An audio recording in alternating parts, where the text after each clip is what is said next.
Hello friends, and welcome to Miss Debbie's Storybook STEM class, where we always find a little bit of science in every book we read. Before we get started with our science lesson, let's sing a hello song. Here goes. It's time to wave our hands and say hello, hello. It's time to wave our hands and say hello, hello. I'm so happy that you are here. Are you ready to have some fun? Let's smile and wave our hands and say hello. Hello friends, welcome to STEM class. Today we are going to be having a lot of fun, and I am going to introduce my new friend, Coco. Coco likes to learn a little bit about science just as you do, and today he's been really shaking a lot. Are you okay, Coco? What was that? Oh, you're cold. Yeah, it's been cold off and on these past few days. Spring has just begun, but we still have a lot of cold days here in New England. Oh, is that why you're wearing your sweater? Yes. Yeah, Miss Debbie gets a chill every once in a while, here and there. Well, Miss Debbie knows about a friend who lives on one of the coldest places on Earth.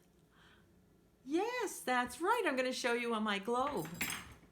I have a friend, and his name is Polar Bear, and he lives at the North Pole. The North Pole is right here on the very top of the world, and it's one of the coldest places in the world.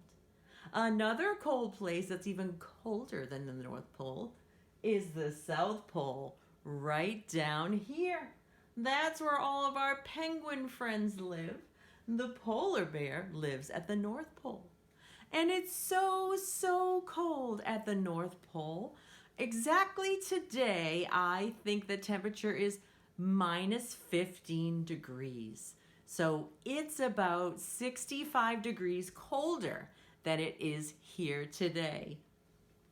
So Coco, we're going to talk to our polar bear friend, and we are going to find out how he lives at the North Pole and he doesn't get cold. How do you do that, polar bear? Oh, his fur.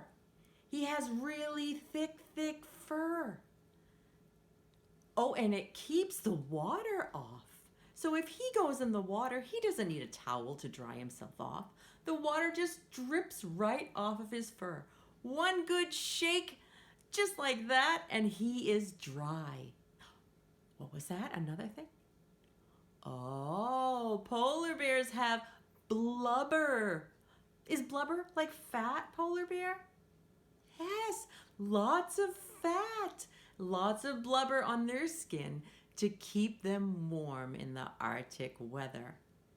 So we are going to read a book that you brought for us to share, right, polar bear? Yes, and it's all about polar bears. So let's get started and find out a little more information about polar bears.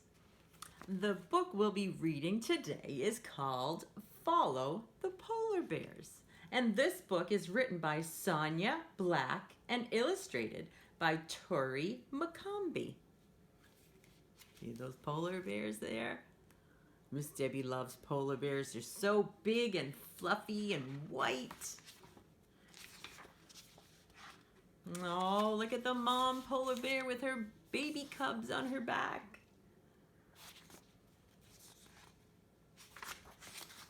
Here we go. Polar bears here, polar bears there. Come, let's follow the polar bears. There they are. This is where they live. They live in the Arctic, and they also live in Russia, Alaska, and Canada.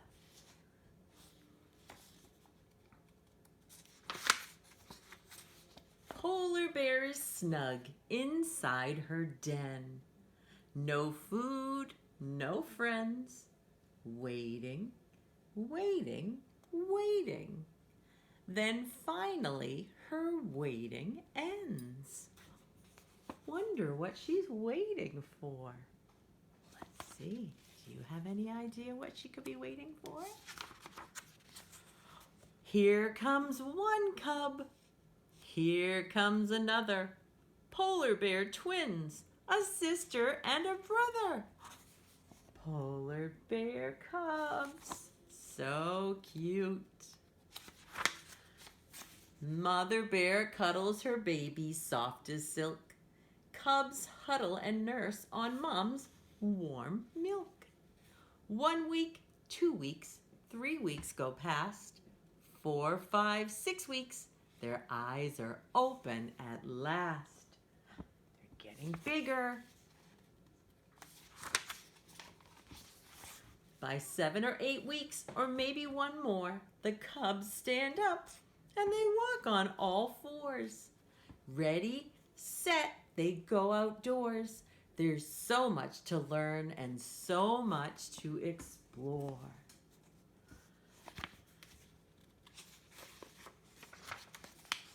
Do you notice all around them? There is snow and ice and really cold water. That is one cold place to live. Little cubs, look. Oh, what a sight. Ice is everywhere and everything is snow white. And there's Mama. She's sound asleep on the snow, getting her rest. Sniff, sniff, sniff. Smell the danger in the air. Ice foxes are very near. Little cubs, beware. Mama Bear's going to protect them from the ice foxes.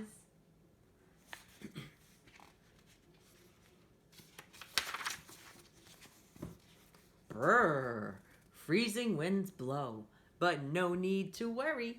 Cubs stay warm in their coats, thick and furry.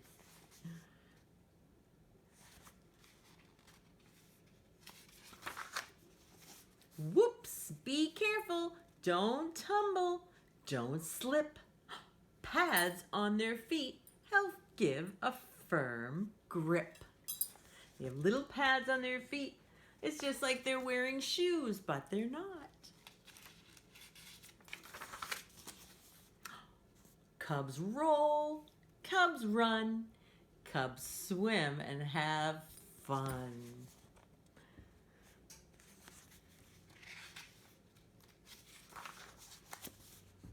Hungry cubs watch as Mom hunts for meals.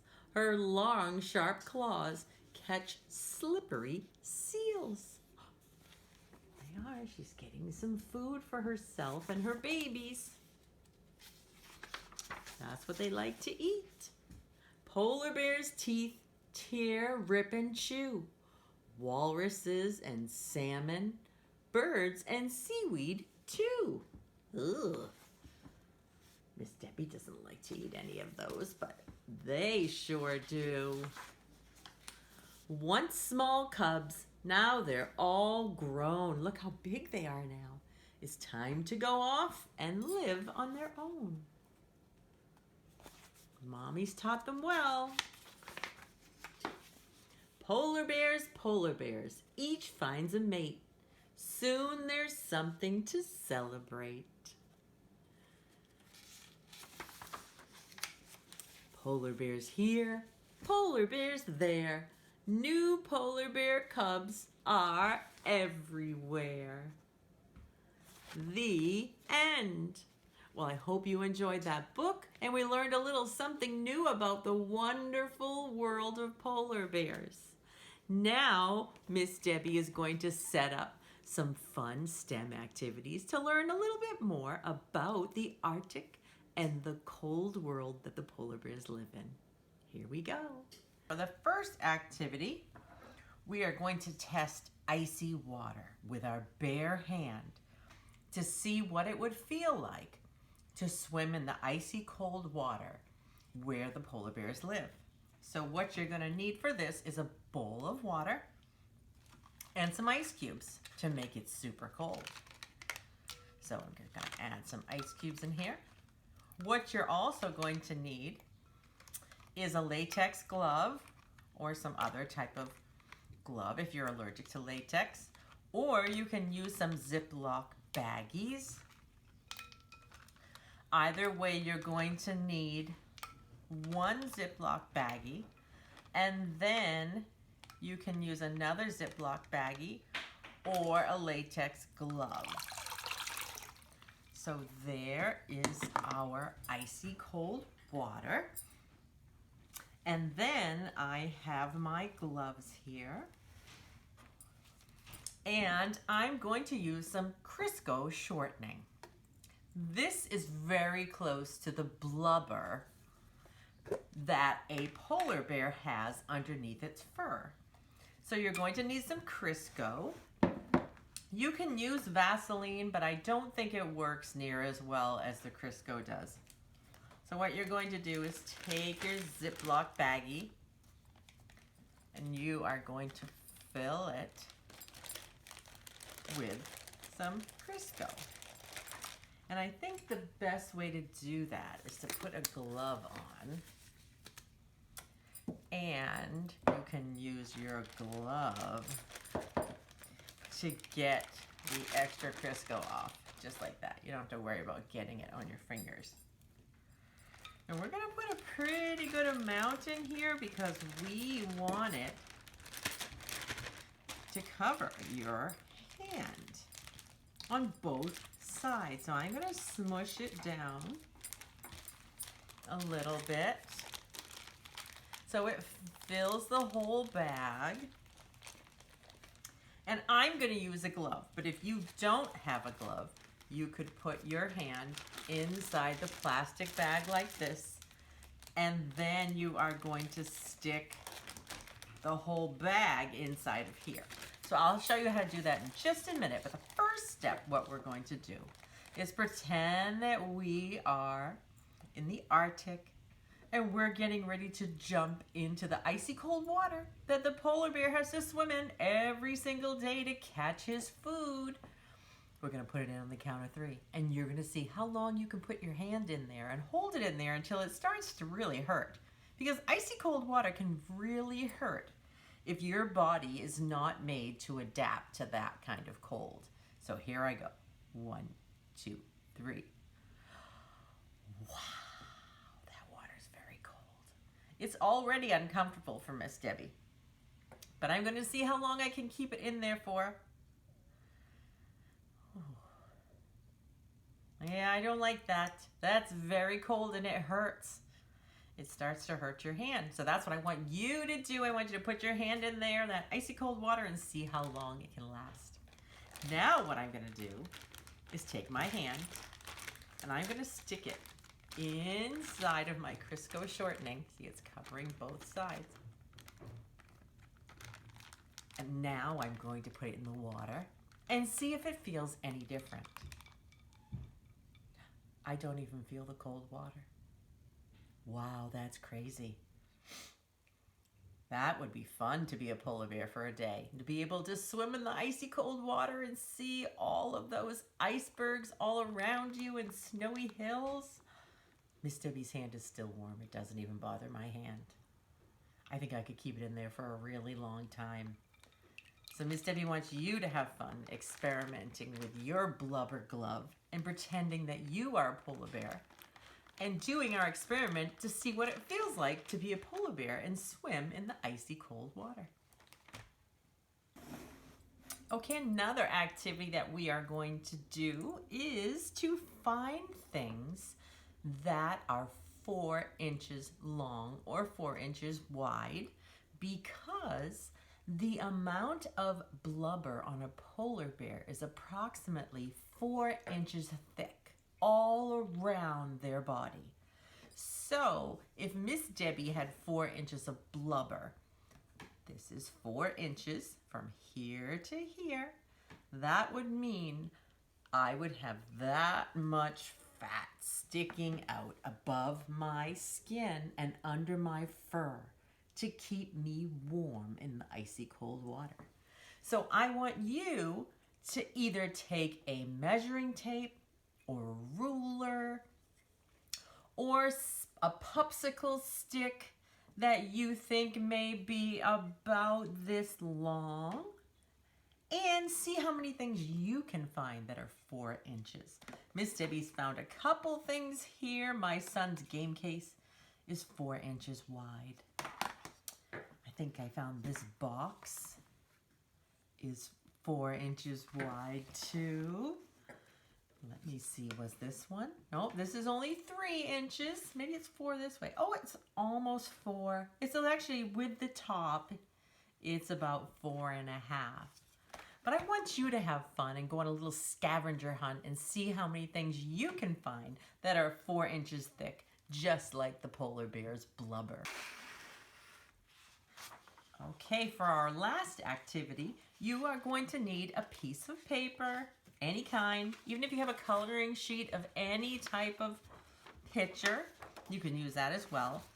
But Miss Debbie is going to show you how polar bear's fur dries very quickly. Do you remember I said they don't even need a towel when they get out of the icy cold water? They can just shake and they can dry off. And the temperature is freezing. It's not like it's really sunny outside and it helps them dry quickly. It's really freezing outside. So I am going to put some food coloring in a little bowl of water here.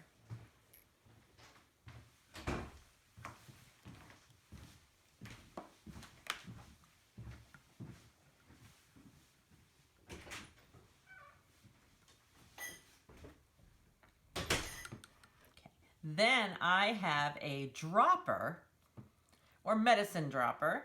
If you don't have one of these, you can use a small spoon. And I am going to take my piece of paper and then with some crayons, you definitely need crayons. You can't use markers. You have to use crayons because they're a little bit waxy like the polar bear's fur. So I am going to choose a darker color that you can see. Maybe I'll choose this, red violet. And I am going to make a polar bear's face.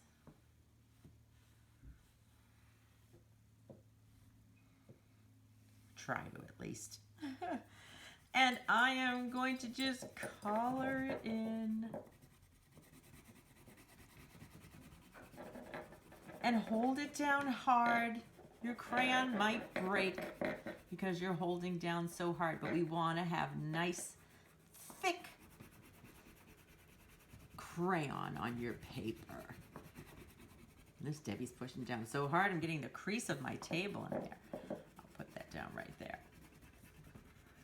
Okay, so once I've got that all filled in, I'm going to pretend that I'm going to take a dip in the water. And I am going to take a little bit of my blue water here.